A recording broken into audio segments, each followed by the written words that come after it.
नमस्कार दोस्तों, स्वागत है आपका वनडे एग्जाम सेंटर में। दोस्तों, आज के वीडियो में हम लोग बीए थर्ड सेमेस्टर हिंदी का जो पेपर है, जिसका नाम है हिंदी निबंध नाटक एवं नवीन गद्य विधाएं, और जिसका पेपर कोड है HND 201F, उससे संबंधित 200 महत्वपूर्ण बहुविकल्पी प्रश्नों की प्रैक्टिस करेंगे। परीक्षा में जाने से पहले इन प्रश्नों को जरूर देख करके जाइएगा। चलिए बिना देर के प्रश्नों की प्रैक्टिस शुरू करते हैं।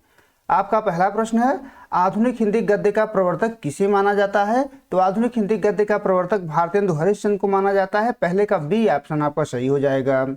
दूसरा प्रश्न है, हिंदी नई चाल में ढली किसने कहा था? किसके द्वारा कहा गया था कि हिंदी नई चाल में ढली? तो भारतेंदु हरिश्चंद्र के द्वारा कहा गया था। दूसरे का डी ऑप्शन आपका सही हो जाएगा।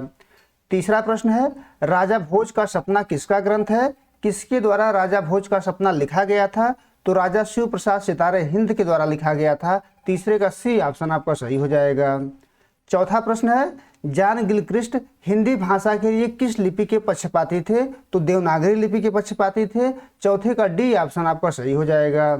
पांचवा प्रश्न है, पांचवें प्रश्न में आपसे पूछा गया है कि निबंध ऐसी सर्जना को कहा जाता है जिसमें विचारों, उद्धरणों एवं कथाओं का विधिवत मिश्रण हो। उक्त विचार है, आपको बताना है कि यह विचार किसका है? तो यह विचार मानतेन का है। पांचवें का ए ऑप्शन आपका सही हो जाएगा। छठा प्रश्न है, भारतेंदु युग के प्रमुख निबंधकार हैं। कौन इसमें से भारतेंदु युग का प्रमुख निबंधकार है? तो बालकृष्ण भट्ट जो है भारतेंदु युग के प्रमुख निबंधकार हैं। छठवें का सी ऑप्शन आपका सही हो जाएगा। सातवां प्रश्न देख लेते हैं। इसमें आपसे पूछा गया है कि निम्न में से कौन सुमेलित नहीं है? आपको बताना है कि कौन सा ऑप्शन इसमें सुमेलित नहीं है। तो प्रेम सागर जो है लल्लू लाल के द्वारा लिखा गया था, यह सुमेलित है। प्रिया नीलकंठी जो है कुबेरनाथ राय के द्वारा लिखा गया है, यह भी सुमेलित है। नाशकेतोपाख्यान सदल मिश्र के द्वारा लिखा गया है, यह भी सुमेलित है। लेकिन जो देवदारू निबंध है वो रामचंद्र शुक्ल के द्वारा नहीं लिखा गया है, इसलिए यह सुमेलित नहीं है। हजारी प्रसाद द्विवेदी के द्वारा लिखा गया है। सातवें का डी ऑप्शन आपका सही हो जाएगा। आठवां प्रश्न है, आठवें प्रश्न में आपसे पूछा गया है कि राजनीतिक एवं समाज सुधार तथा देश प्रेम की प्रवृत्ति किस युग के निबंधों की प्रधान विशेषता है? तो द्विवेदी युग के निबंधों की प्रधान विशेषता है। आठवें का बी ऑप्शन आपका सही हो जाएगा। नौवां प्रश्न है, इनमें से कौन सी रचना ललित निबंध है? कौन सी रचना इसमें से ललित निबंध है? तो प्रिया नीलकंठी जो है ललित निबंध है। नौवें का बी ऑप्शन आपका सही हो जाएगा। 10वां प्रश्न है, करुणा किस विधा की रचना है? तो करुणा जो है निबंध है जो रामचंद्र शुक्ल के द्वारा लिखा गया है। 10वें का ए ऑप्शन आपका सही हो जाएगा। 11 नंबर प्रश्न है, इसमें आपसे पूछा गया है कि जब बच्चे को संबंध ज्ञान कुछ कुछ होने लगता है तभी दुख के उस भेद की नींव पड़ जाती है जिसे करुणा कहते हैं। यह कथन है, यह कथन किसके द्वारा कहा गया है? तो यह कथन रामचंद्र शुक्ल का है। करुणा नामक निबंध से यह कथन लिया गया है। तो 11 का ए ऑप्शन आपका सही हो जाएगा। 12 नंबर प्रश्न है, इसमें आपसे पूछा गया है कि कविता लिखने में व्याकरण के नियमों की अवहेलना न करनी चाहिए। यह पंक्ति है, यह पंक्ति किस निबंध से लिया गया है? तो कवि कर्तव्य नामक निबंध से लिया गया है जो महावीर प्रसाद द्विवेदी के द्वारा लिखा गया है। तो 12 का सी ऑप्शन आपका सही हो जाएगा। 13 नंबर प्रश्न है, इसमें आपसे पूछा गया है कि निम्न में से कौन ललित निबंधकार के रूप में प्रसिद्ध हैं? तो इसमें से हजारी प्रसाद द्विवेदी जो हैं वो ललित निबंधकार के रूप में प्रसिद्ध है। 13 का डी ऑप्शन आपका सही हो जाएगा। 14 नंबर प्रश्न है, लागत अवध भयावह भारी, यह पंक्ति है। आपको बताना है कि यह पंक्ति किसका है? तो यह पंक्ति जो है विद्यानिवास मिश्र का है। उनका जो निबंध है मेरे राम का मुकुट भीग रहा है, वहीं से यह पंक्ति जो है लिया गया है। तो 14 का बी ऑप्शन आपका सही हो जाएगा।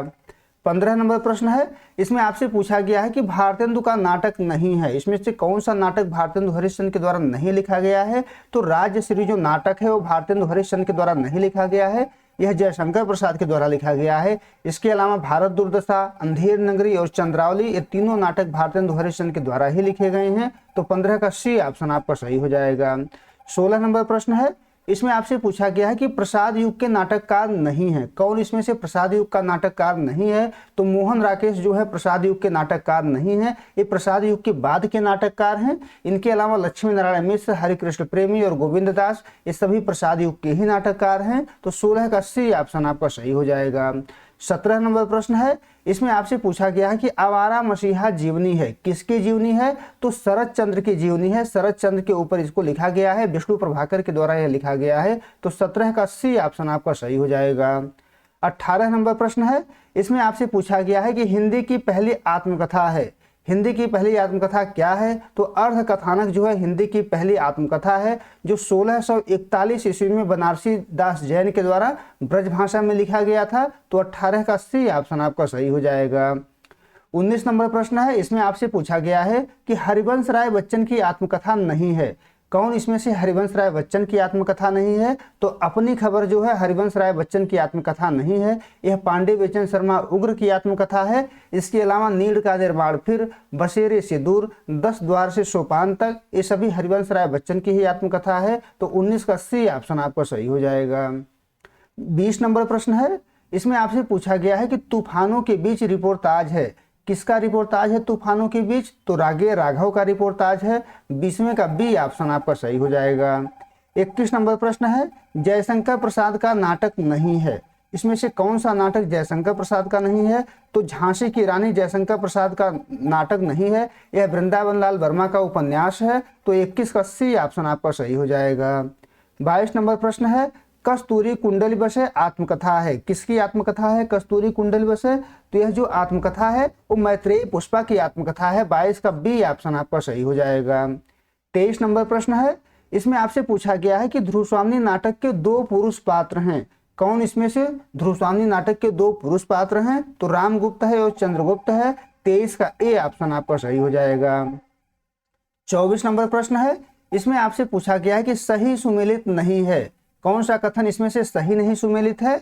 तो ऋण जल धन जल फलेश्वरनाथ रेणु के द्वारा लिखा गया, यह सुमेलित है। सदाचार का ताबीज हरिशंकर प्रसाद के द्वारा ही लिखा गया, यह सुमेलित है। मेरा परिवार जो है जयशंकर प्रसाद के द्वारा नहीं लिखा गया है, यह महादेवी वर्मा के द्वारा लिखा गया है। देवदार हजारी प्रसाद द्विवेदी के द्वारा ही लिखा गया है। तो सी ऑप्शन यहाँ पर सही हो जाएगा, क्योंकि यह सुमेलित नहीं है। 25 नंबर प्रश्न है, इसमें आपसे पूछा गया है कि घुमक्कड़ शास्त्र के आचार्य हैं। कौन इसमें से घुमक्कड़ शास्त्र का आचार्य है? तो राहु सांकृत्यायन जो है घुमक्कड़ शास्त्र के आचार्य हैं। 25 का सी ऑप्शन आपका सही हो जाएगा। 26 नंबर प्रश्न है, मेरी असफलताएं आत्मकथा के लेखक का नाम है।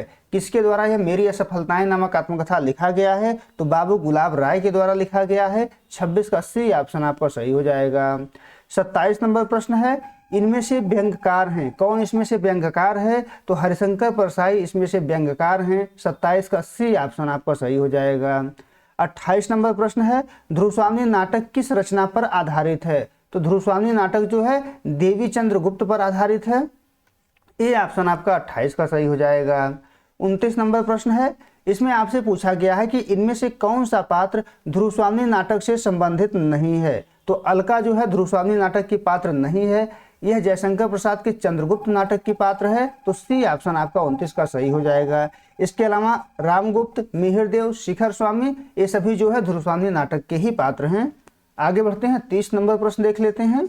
इसमें आपसे पूछा गया है कि किस लेखक को यात्रा वृत्तांतकार के रूप में प्रसिद्धि मिली है? तो राहु सांकृत्यायन को यात्रा वृत्तांतकार के रूप में प्रसिद्धि मिली है। 30वें का बी ऑप्शन आपका सही हो जाएगा। 31 नंबर प्रश्न है, इसमें आपसे पूछा गया है कि जब कोई महान व्यक्ति तटस्थ होकर अपने जीवन की महत्वपूर्ण घटनाओं का श्रृंखलाबद्ध विवरण स्वयं लिखता है तो उसे कहते हैं, तो उसी को आत्मकथा के नाम से जाना जाता है। 31 का सी ऑप्शन आपका सही हो जाएगा। 32 नंबर प्रश्न है, इसमें आपसे पूछा गया है कि किसी महान व्यक्ति के जीवन का संपूर्ण विवरण क्रमबद्ध रूप में महत्वपूर्ण घटनाओं के माध्यम से जब कोई अन्य लेखक प्रस्तुत करता है तो उस विधा को कहते हैं। उस विधा को क्या कहा जाता है? उस विधा को जीवनी के नाम से जाना जाता है। 32 का डी ऑप्शन आपका सही हो जाएगा। 33 नंबर प्रश्न है, इसमें आपसे पूछा गया है कि नाटक का अभिनय रंगमंच के जिस अगले भाग पर होता है उसका नाम है, उसका नाम रंगपीठ है। तो 33 का ए ऑप्शन आपका सही हो जाएगा।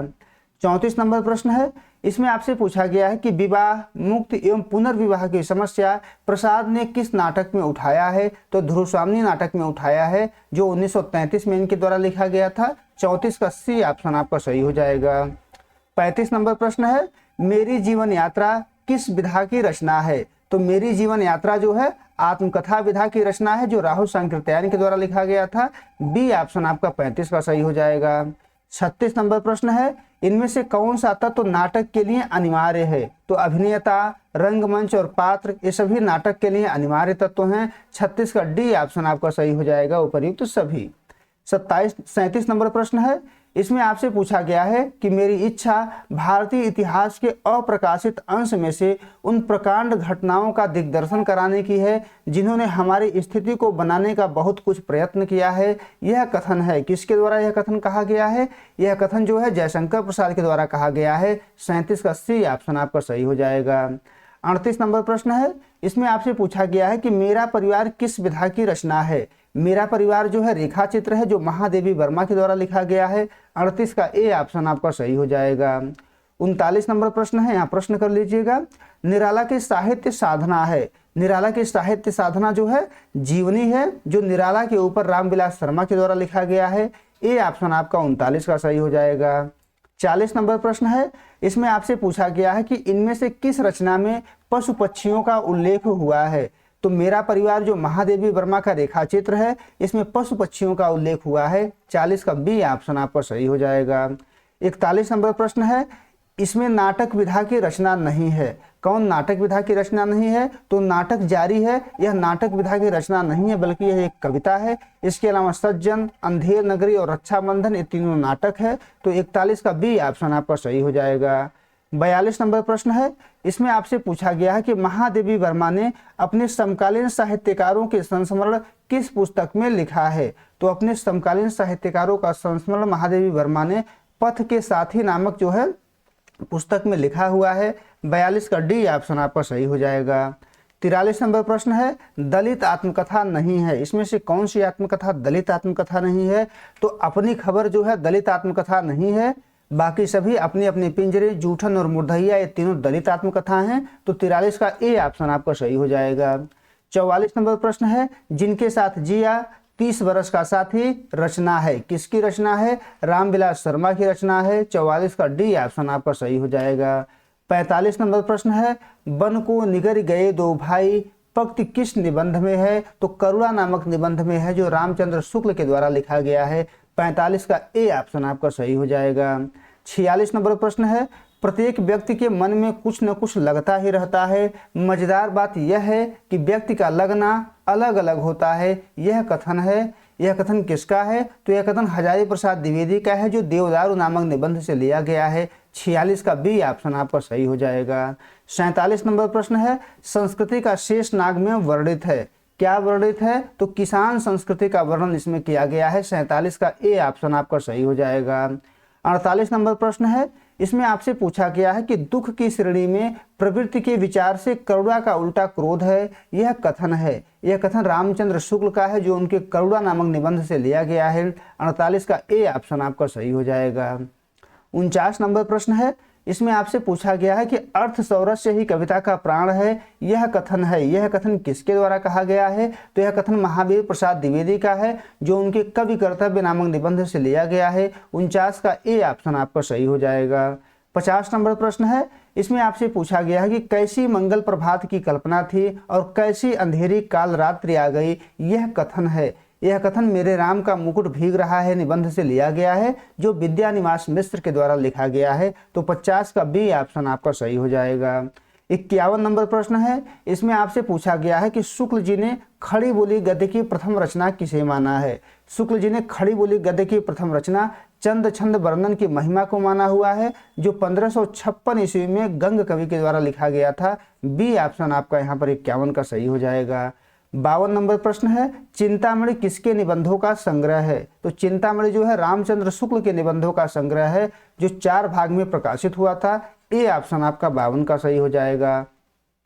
53 नंबर प्रश्न है, हमारी दृष्टि में हिंदी और उर्दू दोनों बोलियां न्यारी न्यारी हैं। यह कथन किसका है?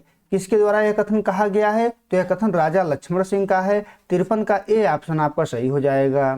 54 नंबर प्रश्न है, इसमें आपसे पूछा गया है कि निम्न में से कौन सा निबंध भारतेंदु हरिश्चंद्र का नहीं है? तो चंद्रोदय जो निबंध है ये भारतेंदु हरिश्चंद्र के द्वारा नहीं लिखा गया है, यह बालकृष्ण भट्ट के द्वारा लिखा गया है। इसके अलावा भारतवर्ष की उन्नति कैसे हो सकती है, कालचक्र और मणिकर्णिका ये तीनों निबंध भारतेंदु हरिश्चंद्र के द्वारा ही लिखे गए हैं। तो 54 का सी ऑप्शन आपका सही हो जाएगा। 55 नंबर प्रश्न है, इसमें आपसे पूछा गया है कि निम्न में से हिंदी गद्य का प्राचीनतम रूप है। तो राजस्थानी गद्य जो है हिंदी गद्य का प्राचीनतम रूप है। इसका आरंभ 10वीं शताब्दी के आसपास हुआ था। तो 55 का बी ऑप्शन आपका सही हो जाएगा। 56 नंबर प्रश्न है, इसमें आपसे पूछा गया है कि निम्न में से कौन आदिकालीन हिंदी गद्य है? तो कुवलय माला कथा, उक्ति व्यक्ति प्रकरण, वर्ण रत्नाकर, ये सभी जो है आदिकालीन हिंदी गद्य हैं। तो 56 का डी ऑप्शन आपका सही हो जाएगा, उपर्युक्त सभी। आगे बढ़ते हैं, 57 नंबर प्रश्न है, इसमें आपसे पूछा गया है कि भाषा योग वशिष्ठ किसकी रचना है? तो भाषा योग वशिष्ठ जो है राम प्रसाद निरंजनी की रचना है। 1741 में राम प्रसाद निरंजनी के द्वारा इसकी रचना की गई थी। तो 57 का ए ऑप्शन आपका सही हो जाएगा। 58 नंबर प्रश्न है, इसमें आपसे पूछा गया है कि निम्न में कौन सुमेलित नहीं है? कौन इसमें से सुमेलित नहीं है? तो प्रेम सागर लल्लू लाल के द्वारा लिखा गया था, यह सुमेलित है। नाचिकेतोपाख्यान सदल मिश्र के द्वारा लिखा गया था, यह भी सुमेलित है। रानी केतकी की कहानी ईसा अल्लाह खां के द्वारा लिखा गया था, यह भी सुमेलित है। लेकिन सुखसागर जो ग्रंथ है वो राजा लक्ष्मण सिंह के द्वारा नहीं लिखा गया था, बल्कि सदा सुखलाल के द्वारा लिखा गया था, यह सुमेलित नहीं है। तो 58 का डी ऑप्शन आपका सही हो जाएगा। आगे बढ़ते हैं, 59 नंबर प्रश्न है, इसमें आपसे पूछा गया है कि फोर्ट विलियम कॉलेज की स्थापना कब हुई थी? तो फोर्ट विलियम कॉलेज की स्थापना 1800 ईस्वी में हुई थी। 59 का ए ऑप्शन आपका सही हो जाएगा। 60 नंबर प्रश्न है, इसमें आपसे पूछा गया है कि निम्न में से किसका संबंध फोर्ट विलियम कॉलेज से नहीं है? तो ईसा अल्लाह खां का संबंध इसमें फोर्ट विलियम कॉलेज से नहीं है। फोर्ट विलियम कॉलेज से केवल 2 लोगों का संबंध था, एक है लल्लू लाल और दूसरे हैं सदल मिश्र। तो 60वें का सी ऑप्शन आपका सही हो जाएगा। 61 नंबर प्रश्न है, इसमें आपसे पूछा गया है कि शकुंतला किसकी रचना है? किसके द्वारा शकुंतला नामक ग्रंथ लिखा गया था? तो राजा लक्ष्मण सिंह के द्वारा लिखा गया था, बी ऑप्शन आपका 61 का सही हो जाएगा। 62 नंबर प्रश्न है, इसमें आपसे पूछा गया है कि किस रचनाकार की भाषा में पंडिताओपन एवं पूर्वी शब्दों का प्रयोग है? तो सदल मिश्र की भाषा में पंडिताओपन और पूर्वी शब्दों का प्रयोग है। तो बी ऑप्शन आपका 62 का सही हो जाएगा। 63 नंबर प्रश्न है, हिंदी निबंध का जनक किसे माना जाता है? हिंदी निबंध का जनक जो है भारतेंदु हरिश्चंद्र को ही माना जाता है। तो ए ऑप्शन आपका सही हो जाएगा। 64 नंबर प्रश्न है, इसमें आपसे पूछा गया है कि भारत वर्षोन्नत कैसे हो सकती है? निबंध भारतेंदु जी ने कहाँ भाषण देने के लिए लिखा था? तो बलिया के ददरी मेला में देशोपकारी सभा में भाषण देने के लिए लिखा हुआ था। 64 का ए ऑप्शन आपका सही हो जाएगा। 65 नंबर प्रश्न है, इसमें आपसे पूछा गया है कि भारतेंदु हरिश्चंद्र ने रॉबर्ट साहब बहादुर की तुलना किससे की है? तो अकबर से की हुई है। 65 का बी ऑप्शन आपका सही हो जाएगा। 66 नंबर प्रश्न है, इसमें आपसे पूछा गया है कि भारत वर्षोन्नत कैसे हो सकती है? निबंध में भारतेंदु जी ने भारतवर्ष की उन्नति के लिए किस पर बल दिया हुआ है? तो धर्म की उन्नति पर बल दिया हुआ है, जातिगत और धार्मिक एकता पर बल दिया हुआ है, कुरीतियों को दूर करने पर बल दिया हुआ है। तो डी ऑप्शन आपका 66 का सही हो जाएगा, उपर्युक्त सभी। 67 नंबर प्रश्न है, इसमें आपसे पूछा गया है कि निम्न में से किसे हिंदी का स्टील कहा जाता है? हिंदी का स्टील जो है बालकृष्ण भट्ट को कहा जाता है। 67 का ए ऑप्शन आपका सही हो जाएगा।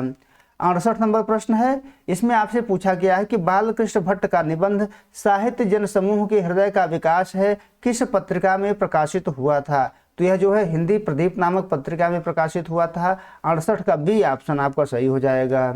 69 नंबर प्रश्न है, इसमें आपसे पूछा गया है कि औरों को जाने दीजिए, जापानी टट्टुओं को हाँफते हुए दौड़ते देखकर भी लाज नहीं आती, यह कथन किस निबंध से लिया गया है? तो यह कथन जो है भारत वर्षोन्नत कैसे हो सकती है निबंध से लिया गया है, जो भारतेंदु हरिश्चंद्र के द्वारा लिखा गया है। 69 का बी ऑप्शन आपका सही हो जाएगा। 70 नंबर प्रश्न है, इसमें आपसे पूछा गया है कि कवि कर्तव्य निबंध के रचयिता हैं? तो कवि कर्तव्य जो निबंध है वो महावीर प्रसाद द्विवेदी के द्वारा लिखा गया था। 70 का सी ऑप्शन आपका सही हो जाएगा। 71 नंबर प्रश्न है, कवि कर्तव्य निबंध को द्विवेदी जी ने कितने भाग में विभाजित किया है? तो कुल 4 भाग में विभाजित किया है। 71 का सी ऑप्शन आपका सही हो जाएगा। 72 नंबर प्रश्न है, कवि कर्तव्य निबंध के अनुसार कवि का कर्तव्य निर्धारित करता है, समय और समाज की रुचि दोनों निर्धारित करता है कवि का कर्तव्य। तो 72 का सी ऑप्शन आपका सही हो जाएगा। 73 नंबर प्रश्न है, कवि कर्तव्य निबंध के आधार पर निम्न में से कौन सा कथन सत्य है? तो कविता गद्य और पद्य दोनों में हो सकती है, यह कथन सत्य है। कविता में संस्कृत से नए छंदों का प्रयोग करना चाहिए, यह भी कथन सत्य है। पदांत में अनुप्रासहीन छंद लिखे जाने चाहिए, तो यह भी कथन सत्य है। तो डी ऑप्शन आपका सही हो जाएगा, उपर्युक्त सभी। 74 नंबर प्रश्न है, इसमें आपसे पूछा गया है कि कविता का विषय मनोरंजक और उपदेशजनक होना चाहिए। यमुना किनारे केली कौतूहल का अद्भुत अद्भुत वर्णन बहुत हो चुका। यह कथन है, यह कथन महावीर प्रसाद द्विवेदी का है, जो उनके कवि कर्तव्य नामक निबंध से लिया गया है। 74 का बी ऑप्शन आपका सही हो जाएगा। 75 नंबर प्रश्न है, इसमें आपसे पूछा गया है कि जो हिंदुस्तान में रहे, चाहे किसी जाति किसी रंग का क्यों न हो, वह हिंदू है, हिंदू की सहायता करो। यह कथन है, यह कथन भारतेंदु हरिश्चंद्र का है, जो उनके भारत वर्षोन्नत कैसे हो सकती है निबंध से लिया गया है। तो 75 का सी ऑप्शन आपका सही हो जाएगा। 76 नंबर प्रश्न है, निम्न में से ललित निबंधकार हैं। तो हजारी प्रसाद द्विवेदी, विद्यानिवास मिश्र, कुबेर नाथ राय, ये तीनों जो है ललित निबंधकार के रूप में प्रसिद्ध हैं। 76 का डी ऑप्शन आपका सही हो जाएगा, उपर्युक्त सभी। 77 नंबर प्रश्न है, देवदारू निबंध के रचनाकार हैं। तो देवदारू जो निबंध है वो हजारी प्रसाद द्विवेदी के द्वारा लिखा गया था। 77 का बी ऑप्शन आपका सही हो जाएगा। 78 नंबर प्रश्न है, निम्न में से कौन सा निबंध विद्यानिवास मिश्र का है। विद्यानिवास मिश्र का इसमें से कौन सा निबंध है। तो चितवन की छां, तुम चंदन हम पानी, मेरे राम का मुकुट भीग रहा है, ये तीनों निबंध विद्यानिवास मिश्र के द्वारा ही लिखे गए हैं। 78 का डी ऑप्शन आपका सही हो जाएगा, उपर्युक्त सभी। 79 नंबर प्रश्न है, रामचंद्र शुक्ल का निबंध नहीं है। इसमें से कौन सा निबंध शुक्ल जी के द्वारा नहीं लिखा गया है। तो हल्दी दूब जो निबंध है रामचंद्र शुक्ल का नहीं है, ये विद्यानिवास मिश्र का निबंध है। इसके अलावा कविता क्या है, श्रद्धा भक्ति और करुणा, ये तीनों निबंध रामचंद्र शुक्ल के द्वारा ही लिखे गए हैं। तो 79 का डी ऑप्शन आपका सही हो जाएगा। 80 नंबर प्रश्न है, इसमें आपसे पूछा गया है कि नियम शील या सद्वृद्धि का साधक है, समकक्ष नहीं। यह कथन है, यह कथन रामचंद्र शुक्ल का है, जो उनके करुणा नामक निबंध से लिया गया है। 80 का ए ऑप्शन आपका सही हो जाएगा। 81 नंबर प्रश्न है, इसमें आपसे पूछा गया है कि निम्न में से किसे शुक्ल जी ने करुणा का उल्टा माना है। तो करुणा का उल्टा शुक्ल जी ने क्रोध को माना हुआ है। 81 का बी ऑप्शन आपका सही हो जाएगा। 82 नंबर प्रश्न है, इसमें आपसे पूछा गया है कि निम्न में से कौन सा निबंधकार भारतेंदु युग का है। तो इसमें से जो है प्रताप नारायण मिश्र भारतेंदु युग के निबंधकार हैं। 82 का बी ऑप्शन आपका सही हो जाएगा। 83 नंबर प्रश्न है, संस्कृति का शेषनाग किसका निबंध है। तो संस्कृति का शेषनाग जो निबंध है वो कुबेर नाथ राय के द्वारा लिखा गया है। 83 का बी ऑप्शन आपका सही हो जाएगा। 84 नंबर प्रश्न है, कुबेर नाथ राय का निबंध नहीं है। तो इसमें से अंगद की नियति जो है कुबेर नाथ राय का निबंध नहीं है, यह विद्यानिवास मिश्र का निबंध है। इसके अलावा उत्तरा फाल्गुनी के आसपास, प्रिया नीलकंठी और गंधमादन, ये तीनों निबंध कुबेर नाथ राय के द्वारा ही लिखे गए हैं। 84 का सी ऑप्शन आपका सही हो जाएगा। 85 नंबर प्रश्न है, इसमें आपसे पूछा गया है कि निम्न में हजारी प्रसाद द्विवेदी का निबंध है। तो कुटज, आलोक पर्व, नाखून क्यों बढ़ते हैं, ये तीनों निबंध हजारी प्रसाद द्विवेदी के द्वारा ही लिखे गए हैं। 85 का डी ऑप्शन आपका सही हो जाएगा, उपर्युक्त सभी। 86 नंबर प्रश्न है, साहित्य का दृष्टिकोण किसका निबंध है। तो साहित्य का दृष्टिकोण मुक्तिबोध के द्वारा लिखा गया निबंध है। 86 का सी ऑप्शन आपका सही हो जाएगा। 87 नंबर प्रश्न है, राजनीतिक एवं सामाजिक सुधार तथा देश प्रेम की प्रवृत्ति किस युग के निबंधों में पाई जाती है। तो द्विवेदी युग के निबंधों में पाई जाती है। 87 का बी ऑप्शन आपका सही हो जाएगा। 88 नंबर प्रश्न है, आने वाली पीढ़ी पिछली पीढ़ी की ममता की पीड़ा नहीं समझ पाती और पिछली पीढ़ी अपनी संतान के संभावित संकट की कल्पना मात्र से उद्विग्न हो जाती है। यह कथन है, यह कथन किसके द्वारा कहा गया है। तो यह कथन जो है विद्यानिवास मिश्र का है, जो उनके निबंध मेरे राम के मुकुट भीग रहा है से लिया गया है। 88 का ए ऑप्शन आपका सही हो जाएगा। 89 नंबर प्रश्न है, इसमें आपसे पूछा गया है कि ऐश्वर्य और निर्वासन दोनों साथ साथ चलते हैं। जिसे ऐश्वर्य सौंपा जाने को है उसको निर्वासन पहले से बदा है। यह कथन किस निबंध से है। तो यह जो कथन है मेरे राम का मुकुट भीग रहा है निबंध से लिया गया है, जो विद्यानिवास मिश्र के द्वारा लिखा गया है। डी ऑप्शन आपका 89 का सही हो जाएगा। 90 नंबर प्रश्न है, शिवशंभु का चिट्ठा किसका निबंध संग्रह है। तो शिवशंभु का चिट्ठा जो है बाल मुकुंद गुप्त का निबंध संग्रह है। 90 का बी ऑप्शन आपका सही हो जाएगा। 91 नंबर प्रश्न है, रामचंद्र शुक्ल ने हिंदी का प्रथम नाटक किसे माना है। तो शुक्ल जी ने हिंदी का प्रथम नाटक आनंद रघुनंदन को माना हुआ है, जो विश्वनाथ प्रताप सिंह के द्वारा लिखा गया था। बी ऑप्शन आपका 91 का सही हो जाएगा। 92 नंबर प्रश्न है, इसमें आपसे पूछा गया है कि निम्न में से कौन भारतेंदु हरिश्चंद्र का नाटक नहीं है। तो संयोगिता स्वयंवर जो है भारतेंदु हरिश्चंद्र का नाटक नहीं है, यह लाला श्रीनिवास दास का नाटक है। इसके अलावा विद्या सुंदर, प्रेम जोगनी, अंधेर नगरी, ये तीनों नाटक भारतेंदु हरिश्चंद्र के द्वारा ही लिखे गए हैं। तो 92 का डी ऑप्शन आपका सही हो जाएगा। 93 नंबर प्रश्न है, इसमें आपसे पूछा गया है कि निम्न में से कौन प्रसाद युग का नाटककार नहीं है। तो सुरेंद्र वर्मा जो है प्रसाद युग के नाटककार नहीं है, ये प्रसाद युग के बाद के नाटककार हैं। इनके अलावा हरिकृष्ण प्रेमी, उदय शंकर भट्ट और चतुरसेन शास्त्री, ये तीनों जो है प्रसाद युग के ही नाटककार हैं। तो 93 का सी ऑप्शन आपका सही हो जाएगा। 94 नंबर प्रश्न है, अंधेर नगरी नाटक के रचयिता हैं। तो अंधेर नगरी नाटक भारतेंदु हरिश्चंद्र के द्वारा लिखा गया है। 94 का बी ऑप्शन आपका सही हो जाएगा। 95 नंबर प्रश्न है, अंधेर नगरी नाटक का प्रकाशन वर्ष है। तो अंधेर नगरी नाटक का प्रकाशन वर्ष 1881 ईस्वी है। 95 का बी ऑप्शन आपका सही हो जाएगा। 96 नंबर प्रश्न है, इसमें आपसे पूछा गया है कि अंधेर नगरी नाटक कितने अंक में विभाजित है। तो अंधेर नगरी नाटक जो है कुल 6 अंकों में विभाजित है। 96 का सी ऑप्शन आपका सही हो जाएगा। 97 नंबर प्रश्न है, इसमें आपसे पूछा गया है कि निम्न में से कौन अंधेर नगरी नाटक का पात्र नहीं है। तो इसमें से किसान जो है अंधेर नगरी नाटक का पात्र नहीं है। इसके अलावा गोवर्धन दास, घासीराम कोतवाल, ये सभी जो है अंधेर नगरी नाटक के पात्र हैं। तो 97 का डी ऑप्शन आपका सही हो जाएगा। 98 नंबर प्रश्न है, इसमें आपसे पूछा गया है कि महंत जी ने नारायण दास को भिक्षाटन के लिए किस दिशा में भेजा था। तो नारायण दास को भिक्षाटन के लिए पूरब दिशा में भेजा हुआ था और गोवर्धन दास को भिक्षाटन के लिए पश्चिम दिशा में भेजा हुआ था। 98 का ए ऑप्शन आपका सही हो जाएगा। 99 नंबर प्रश्न है, अंधेर नगरी नाटक के पहले अंक की शुरुआत कहाँ होती है। तो पहले अंक की जो शुरुआत है वो बाह्य प्रांत में होता है। 99 का ए ऑप्शन आपका सही हो जाएगा। आगे बढ़ते हैं। 100 नंबर प्रश्न है, इसमें आपसे पूछा गया है कि चना हाकिम सब जो खाते, सब पर दूना टिकस लगाते, यह कथन है, यह कथन किसके द्वारा कहा गया है। तो घासीराम के द्वारा कहा गया है। नाटक के दूसरे अंक में यह कथन है। तो सी ऑप्शन आपका 100वें का सही हो जाएगा। 101 नंबर प्रश्न है, इसमें आपसे पूछा गया है कि अंधेर नगरी नाटक में बकरी किसका प्रतीक है। तो बकरी जो है आम जनता की त्रासदी का प्रतीक है। 101 का सी ऑप्शन आपका सही हो जाएगा।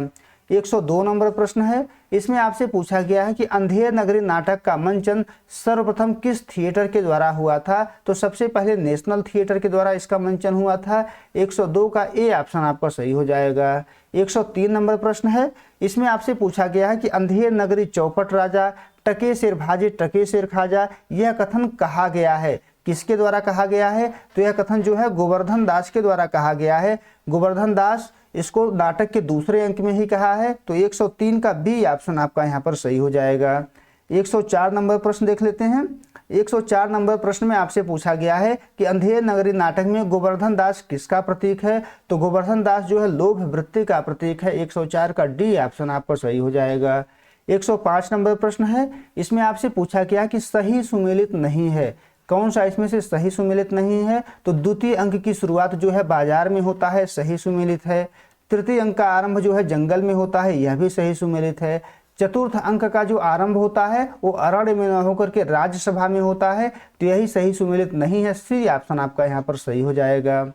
106 नंबर प्रश्न है, इसमें आपसे पूछा गया है कि फांसी, बाप रे बाप फांसी, मैंने किसकी जमा लूटी कि मुझको फांसी, यह कथन नाटक के किस अंक में है।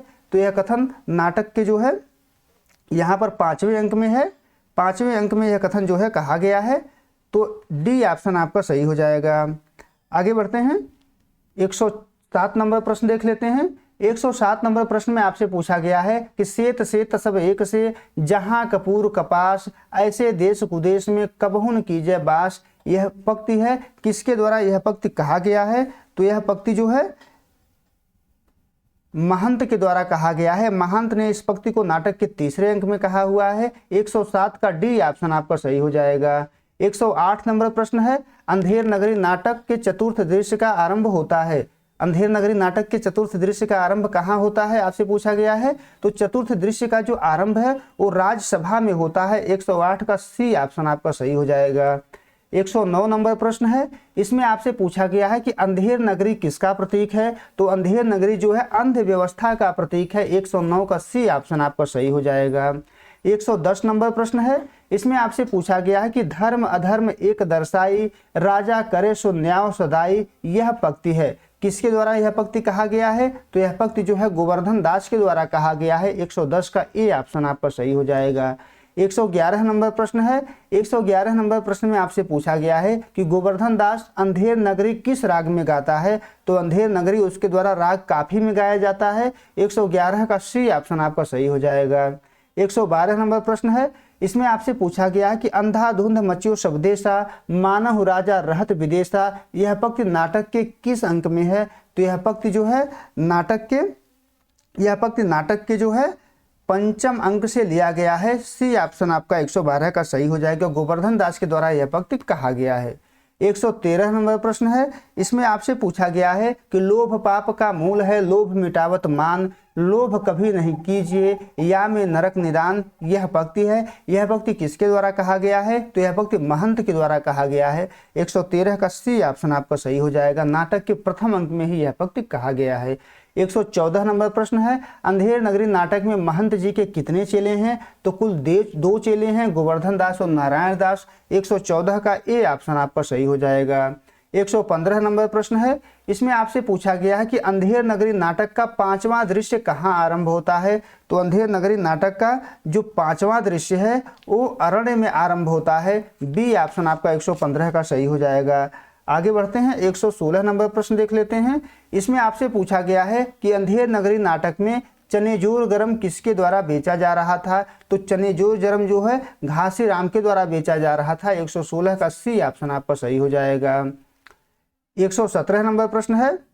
अंधेर नगरी नाटक में राजा किसका नाम सुनकर के डर जाता है? तो सुनपनखा का नाम सुनकर के डर जाता है। 117 का ए ऑप्शन आपका सही हो जाएगा।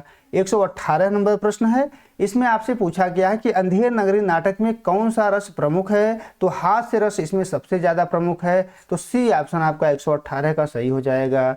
119 नंबर प्रश्न है। इसमें आपसे पूछा गया है कि गोवर्धन दास भिक्षा में कितने पैसे मांग करके लाया था? तो कुल 7 पैसे मांग करके लाया था। 119 का सी ऑप्शन आपका सही हो जाएगा।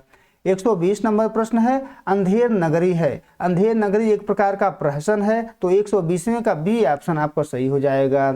121 नंबर प्रश्न है। इसमें आपसे पूछा गया है कि अंधेर नगरी अंग्रेजी राज्य का दूसरा नाम है, यह कथन है, यह कथन किसके द्वारा कहा गया है? तो यह कथन रामविलास शर्मा के द्वारा कहा गया है। 121 का बी ऑप्शन आपका सही हो जाएगा। 122 नंबर प्रश्न है। इसमें आपसे पूछा गया है कि अंधेर नगरी नाटक के अंत में फांसी पर कौन चढ़ता है? तो अंत में फांसी पर राजा ही चढ़ता है। 122 का सी ऑप्शन आपका सही हो जाएगा। 123 नंबर प्रश्न है। अंधेर नगरी नाटक में दूसरे अंक की शुरुआत किस पात्र से होती है? तो दूसरे अंक की शुरुआत जो है कबाब वाला से होती है। ए ऑप्शन आपका 123 का सही हो जाएगा। 124 नंबर प्रश्न है। इसमें आपसे पूछा गया है कि अंधेर नगरी नाटक में भारतेंदु हरिश्चंद्र ने दृश्यों को नाम दिया है। तो दृश्यों को उन्होंने स्थान नाम दिया हुआ है। 124 का ए ऑप्शन आपका सही हो जाएगा। 125 नंबर प्रश्न है। अंधेर नगरी नाटक के दूसरे अंक का आरंभ कहाँ होता है? तो दूसरे अंक का आरंभ जो है बाजार नामक स्थान पर होता है। 125 का सी ऑप्शन आपको सही हो जाएगा। 126 नंबर प्रश्न है। इसमें आपसे पूछा गया है कि ध्रुवस्वामिनी नाटक के रचयिता हैं। तो ध्रुवस्वामिनी नाटक की रचना जयशंकर प्रसाद के द्वारा 1933 ईस्वी में की गई थी। 126 का बी ऑप्शन आपका सही हो जाएगा। 127 नंबर प्रश्न है। निम्न में कौन सा नाटक जयशंकर प्रसाद का नहीं है? तो इसमें से जो है नील देवी जो नाटक है वो जयशंकर प्रसाद के द्वारा नहीं लिखा गया है, ये भारतेंदु हरिश्चंद्र के द्वारा लिखा गया है। तो 127 का डी ऑप्शन आपका सही हो जाएगा। 128 नंबर प्रश्न है। इसमें आपसे पूछा गया है कि ध्रुवस्वामिनी नाटक का पुरुष पात्र नहीं है। तो स्कंदगुप्त जो है ध्रुवस्वामिनी नाटक का पुरुष पात्र नहीं है। इसके अलावा चंद्रगुप्त, रामगुप्त और सकराज ये तीनों ध्रुवस्वामिनी नाटक के पुरुष पात्र हैं। तो 128 का सी ऑप्शन आपका सही हो जाएगा। 129 नंबर प्रश्न है।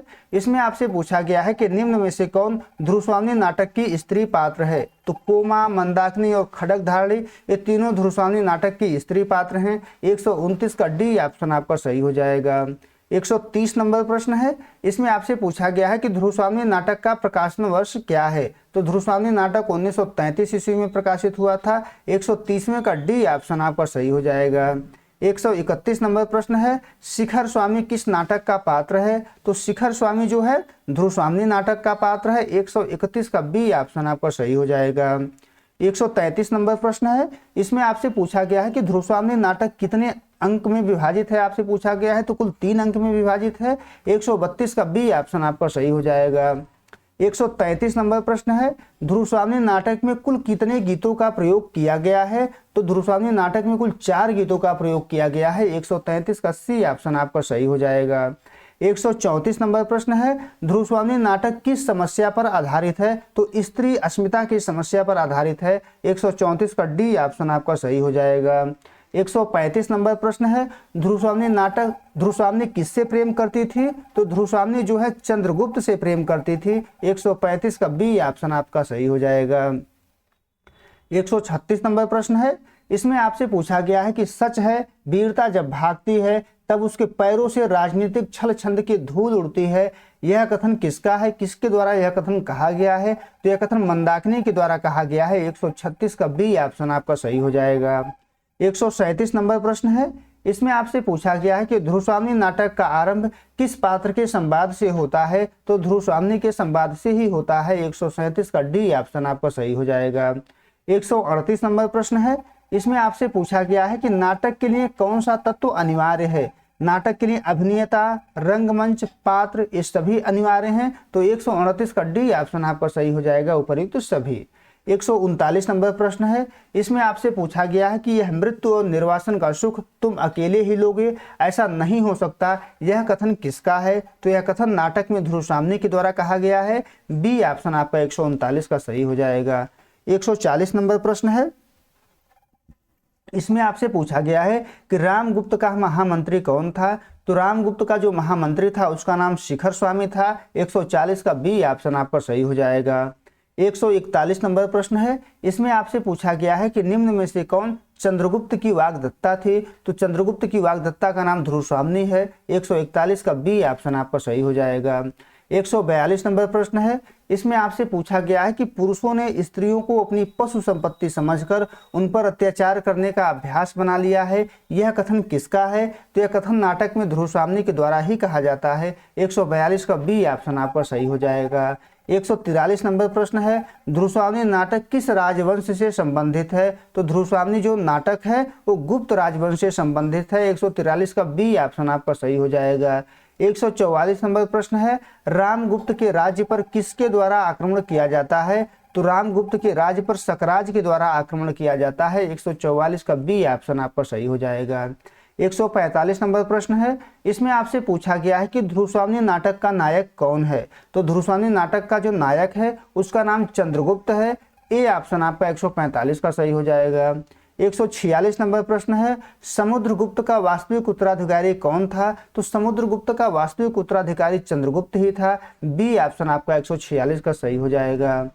147 नंबर प्रश्न है, ध्रुवस्वामिनी नाटक में खलनायक पात्र है? तो रामगुप्त, शिखर स्वामी और सकराज, ये तीनों जो है ध्रुवस्वामिनी नाटक में खलनायक पात्र हैं।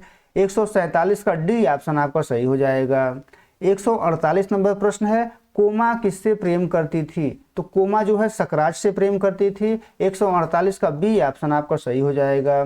149 नंबर प्रश्न है, नाटक में महादेवी शब्द का प्रयोग किसके लिए किया गया है? तो महादेवी शब्द का प्रयोग नाटक में ध्रुवस्वामिनी के लिए किया गया है। 149 का सी ऑप्शन आपका सही हो जाएगा। 150 नंबर प्रश्न है, इसमें आपसे पूछा गया है कि ध्रुवस्वामिनी को आत्महत्या करने से कौन रोकता है? तो ध्रुवस्वामिनी को आत्महत्या करने से चंद्रगुप्त के द्वारा रोका जाता है। 150 का सी ऑप्शन आपका सही हो जाएगा। 151 नंबर प्रश्न है, सकराज संधि प्रस्ताव लेकर किसे भेजता है? तो खिंगल को भेजता है। 151 का सी ऑप्शन आपका सही हो जाएगा। 152 नंबर प्रश्न है, निम्न में से कौन प्रसाद का नाटक नहीं है? कौन इसमें से प्रसाद का नाटक नहीं है? तो कामायनी जो है प्रसाद का नाटक नहीं है, यह उन्हीं के द्वारा लिखा गया महाकाव्य है। इसके अलावा चंद्रगुप्त, स्कंदगुप्त और राजश्री जयशंकर प्रसाद के द्वारा लिखा गया नाटक है। तो 152 का डी ऑप्शन आपका सही हो जाएगा। 153 नंबर प्रश्न है, देवी जीवन विश्व की संपत्ति है, प्रमाद से, क्षणिक आवेश से या दुख की कठिनाइयों से उसे नष्ट करना ठीक नहीं, यह कथन है। किसके द्वारा यह कथन कहा गया है? तो यह कथन जो है चंद्रगुप्त के द्वारा कहा गया है। 153 का ए ऑप्शन आपका सही हो जाएगा। 154 नंबर प्रश्न है, इसमें आपसे पूछा गया है कि मैं अपनी आंखों से अपना वैभव और अधिकार दूसरों को अन्याय से छीनते देख रहा हूं और मेरी वाग्दत्ता पत्नी मेरे ही अनुसार से मेरी नहीं रही। यह कथन है, यह कथन किसके द्वारा कहा गया है? तो यह कथन नाटक में चंद्रगुप्त के द्वारा कहा गया है। 154 का सी ऑप्शन आपका सही हो जाएगा। 155 नंबर प्रश्न है, इसमें आपसे पूछा गया है कि सकराज के शिविर में स्त्री का वेश धारण कर ध्रुवस्वामिनी को बचाने कौन जाता है? तो स्त्री का वेश धारण करके ध्रुवस्वामिनी को बचाने चंद्रगुप्त के द्वारा जाया जाता है। तो ए ऑप्शन आपका 155 का सही हो जाएगा। 156 नंबर प्रश्न है, इसमें आपसे पूछा गया है कि सकराज की हत्या किसके द्वारा की जाती है? तो सकराज की हत्या जो है चंद्रगुप्त के द्वारा की जाती है। 156 का डी ऑप्शन आपका सही हो जाएगा। 157 नंबर प्रश्न है, इसमें आपसे पूछा गया है कि ध्रुवस्वामिनी नाटक का गौण पात्र है। तो कुबड़ा, बौना, हिजड़ा ये सभी ध्रुवस्वामिनी नाटक के गौण पात्र हैं। 157 का डी ऑप्शन आपका सही हो जाएगा, उपर्युक्त सभी। 158 नंबर प्रश्न है, मैं तो दर्पदीप्ति तुम्हारी महत्वमयी पुरुष मूर्ति की पुजारिन थी। यह कथन है, यह कथन कोमा का कथन है जो सकराज से कहा जाता है। तो 158 का बी ऑप्शन आपका सही हो जाएगा। 159 नंबर प्रश्न है, प्रेम का नाम न लो, वह एक पीड़ा थी जो छूट गई, उसकी कसक भी धीरे धीरे दूर हो जाएगी। यह कथन है, यह कथन किसके द्वारा कहा जाता है? तो यह कथन कोमा के द्वारा सकराज से कहा जाता है। 159 का ए ऑप्शन आपका सही हो जाएगा। 160 नंबर प्रश्न है, इसमें आपसे पूछा गया है कि ध्रुवस्वामिनी ने अपने नीड़ी की संज्ञा दी है। किसको अपने नीड़ की संज्ञा दी है? स्वर्ण पिंजर को दी है। तो सी ऑप्शन आपका 160 का सही हो जाएगा। 161 नंबर प्रश्न है, जयशंकर प्रसाद किस प्रकार के नाटककार हैं? तो जयशंकर प्रसाद ऐतिहासिक नाटककार हैं। 161 का सी ऑप्शन आपका सही हो जाएगा। 162 नंबर प्रश्न है, रामगुप्त किस प्रकार का शासक था? तो रामगुप्त एक प्रकार का विलासी शासक था। 162 का डी ऑप्शन आपका सही हो जाएगा। 163 नंबर प्रश्न है, मेरा परिवार किस विधा की रचना है? तो मेरा परिवार जो है रेखाचित्र है जो महादेवी वर्मा के द्वारा लिखा गया है। ए ऑप्शन आपका 163 का सही हो जाएगा। 164 नंबर प्रश्न है, महादेवी वर्मा ने गिल्लू नाम किसका रखा है? तो गिल्लू नाम उन्होंने एक गिलहरी का रखा हुआ है। बी ऑप्शन आपका 164 का सही हो जाएगा। 165 नंबर प्रश्न है, रेखा चित्र को अंग्रेजी में कहते हैं? तो रेखा चित्र को अंग्रेजी में स्केच के नाम से जाना जाता है। 165 का सी ऑप्शन आपका सही हो जाएगा। 166 नंबर प्रश्न है, इसमें आपसे पूछा गया है कि निम्न में से कौन महादेवी वर्मा का रेखा चित्र है? तो अतीत के चलचित्र, स्मृति की रेखाएं, मेरा परिवार, ये सभी जो है महादेवी वर्मा के ही रेखा चित्र हैं। 166 का डी ऑप्शन आपका सही हो जाएगा, उपर्युक्त सभी। 167 नंबर प्रश्न है, इसमें आपसे पूछा गया है कि निम्न में से गिल्लू का प्रिय भोजन था? तो गिल्लू का प्रिय भोजन काजू था। 167 का सी ऑप्शन आपका सही हो जाएगा। 168 नंबर प्रश्न है, 30 वर्ष का साथी रामविलास शर्मा के रचयिता हैं। किसके द्वारा इसकी रचना की गई है? तो अमृतलाल नागर के द्वारा किया गया है। बी ऑप्शन आपका 168 का सही हो जाएगा। 169 नंबर प्रश्न है, हिंदी का प्रथम संस्मरणकार किसे माना जाता है? तो हिंदी का प्रथम संस्मरणकार जो है पद्म सिंह शर्मा को माना जाता है। इनके द्वारा पद्म पराग नामक ग्रंथ लिखा गया था। 169 का सी ऑप्शन आपका सही हो जाएगा। 170 नंबर प्रश्न है, निम्न में कौन सुमेलित नहीं है? इसमें से कौन सुमेलित नहीं है? तो पथ के साथी महादेवी वर्मा के द्वारा लिखा गया है, यह सुमेलित है। वे दिन वे लोग शिवपूजन सहाय के द्वारा लिखा गया है, यह भी सुमेलित है। स्मृति लेखा अज्ञे के द्वारा लिखा गया है, यह भी सुमेलित है। लेकिन औरों के बहाने विद्यानिवास मिश्र के द्वारा नहीं लिखा गया है, बल्कि यह राजेंद्र यादव के द्वारा लिखा गया है। तो 170 का डी ऑप्शन आपका सही हो जाएगा। 171 नंबर प्रश्न है, इसमें आपसे पूछा गया है कि कलम का सिपाही किसके ऊपर लिखी गई जीवनी है? तो कलम का सिपाही जो है प्रेमचंद के ऊपर लिखी गई जीवनी है, जो उनके पुत्र अमृत राय के द्वारा लिखा गया है। 171 का ए ऑप्शन आपका सही हो जाएगा। 172 नंबर प्रश्न है, कलम का सिपाही को कौन सा पुरस्कार प्राप्त हुआ था? तो साहित्य अकादमी पुरस्कार 1963 में प्राप्त हुआ था। बी ऑप्शन आपका 172 का सही हो जाएगा। 173 नंबर प्रश्न है, आवारा मसीहा के रचयिता हैं? आवारा मसीहा के रचयिता विष्णु प्रभाकर हैं। यह एक जीवनी है जो शरद चंद्र के ऊपर लिखी गई है। 173 का सी ऑप्शन आपका सही हो जाएगा।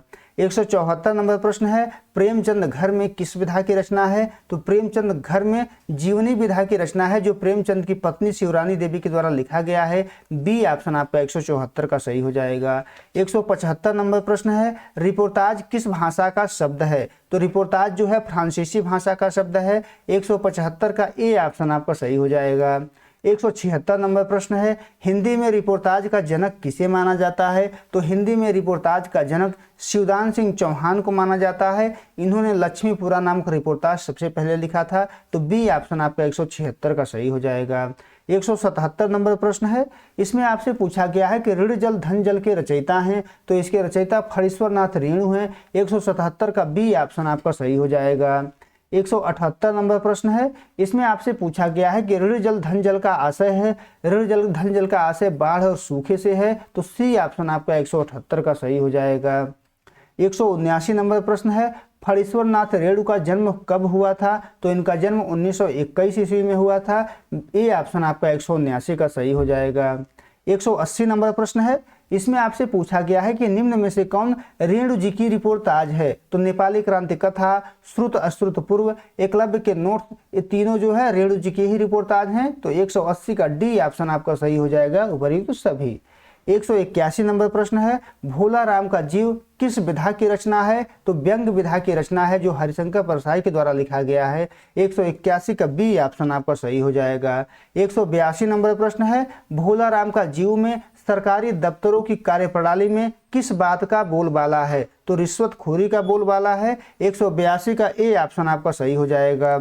183 नंबर प्रश्न है, मेरी तिब्बत यात्रा के लेखक हैं? तो मेरी तिब्बत यात्रा के लेखक राहु सांकृत्यायन हैं। ए ऑप्शन आपका 183 का सही हो जाएगा।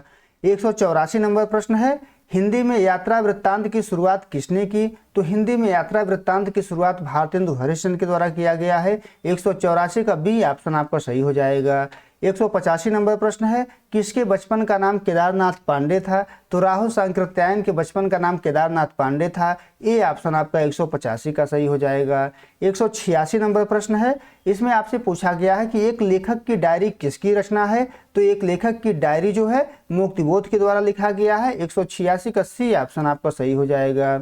187 नंबर प्रश्न है, इसमें आपसे पूछा गया है कि हिंदी में डायरी विधा का प्रवर्तन किसने किया है? तो हिंदी में डायरी विधा का जो प्रवर्तन है वो श्रीराम शर्मा के द्वारा किया गया है। इन्होंने 1946 में सेवाग्राम की डायरी लिखी थी। 187 का ए ऑप्शन आपका सही हो जाएगा। 188 नंबर प्रश्न है, निम्न में से कौन सी रचना मुक्तिबोध की है? तो एक साहित्यिक की डायरी, चांद का मुंह टेढ़ा है, सतह से उठता आदमी, ये तीनों रचनाएं मुक्तिबोध के द्वारा ही की गई हैं। 188 का डी ऑप्शन आपका सही हो जाएगा, उपर्युक्त तो सभी। 189 नंबर प्रश्न है, हिंदी में इंटरव्यू विधा के प्रवर्तक हैं? तो हिंदी में इंटरव्यू विधा के प्रवर्तक बनारसी दास चतुर्वेदी को माना जाता है। 189 का बी ऑप्शन आपका सही हो जाएगा। 190 नंबर प्रश्न है, मैं इनसे मिला किस विधा की रचना है? मैं इनसे मिला जो है साक्षात्कार विधा की रचना है। तो बी ऑप्शन आपका 190 का सही हो जाएगा। 191 नंबर प्रश्न है, जूठन किसकी आत्मकथा है? तो जूठन जो है ओम प्रकाश वाल्मीकि की आत्मकथा है। 191 का ए ऑप्शन आपका सही हो जाएगा। 192 नंबर प्रश्न है, जूठन किस समस्या पर आधारित है? तो जूठन जो है सामाजिक विषमता की समस्या पर आधारित है। 192 का सी ऑप्शन आपका सही हो जाएगा। 193 नंबर प्रश्न है, हिंदी की पहली आत्मकथा है? तो हिंदी की पहली आत्मकथा जो है अर्धकथानक है, जो बनारसी दास जैन के द्वारा लिखा गया था। ए ऑप्शन आपका 193 का सही हो जाएगा। 194 नंबर प्रश्न है, अपनी खबर किस विधा की रचना है? तो अपनी खबर जो है आत्मकथा है, जो पांडे बेचन शर्मा उग्र के द्वारा लिखा गया था। बी ऑप्शन आपका सही हो जाएगा। अपनी खबर के रचनाकार हैं? तो अपनी खबर के रचनाकार पांडे बेचन शर्मा उग्र हैं। 195 का सी ऑप्शन आपका सही हो जाएगा। 196 नंबर प्रश्न है, इसमें आपसे पूछा गया है कि महादेवी वर्मा ने गिल्लू को दफनाया था? तो सोन जूही के नीचे दफनाया था। बी ऑप्शन आपका 196 का सही हो जाएगा। 197 नंबर प्रश्न है, गिल्लू के चरित्र की विशेषता है? तो आत्मीय एवं स्नेही, क्रीड़ा प्रिय, चंचल, ये तीनों विशेषताएं गिल्लू के चरित्र में पाई जाती हैं। तो 197 का डी ऑप्शन आपका सही हो जाएगा। 198 नंबर प्रश्न है, इसमें आपसे पूछा गया है कि निम्न में से कौन राहु सांकृत्यायन का यात्रा वृत्तांत नहीं है? तो हमारी जापान यात्रा उनकी यात्रा वृत्तांत नहीं है। इसके अलावा मेरी तिब्बत यात्रा, किन्नर देश में, चीन में क्या देखा, ये तीनों यात्रा वृत्तांत राहु सांकृत्यायन के द्वारा ही लिखे गए हैं। 199 नंबर प्रश्न है, इसमें आपसे पूछा गया है कि निम्न में से कौन पद्म सिंह शर्मा का संस्मरण है? तो पद्म पराग, प्रबंध मंजरी, ये दोनों जो है पद्म सिंह शर्मा के ही संस्मरण हैं। 199 का सी ऑप्शन आपका सही हो जाएगा दोनों। 200 नंबर प्रश्न है, निम्न में हरिशंकर परसाई का व्यंग नहीं है?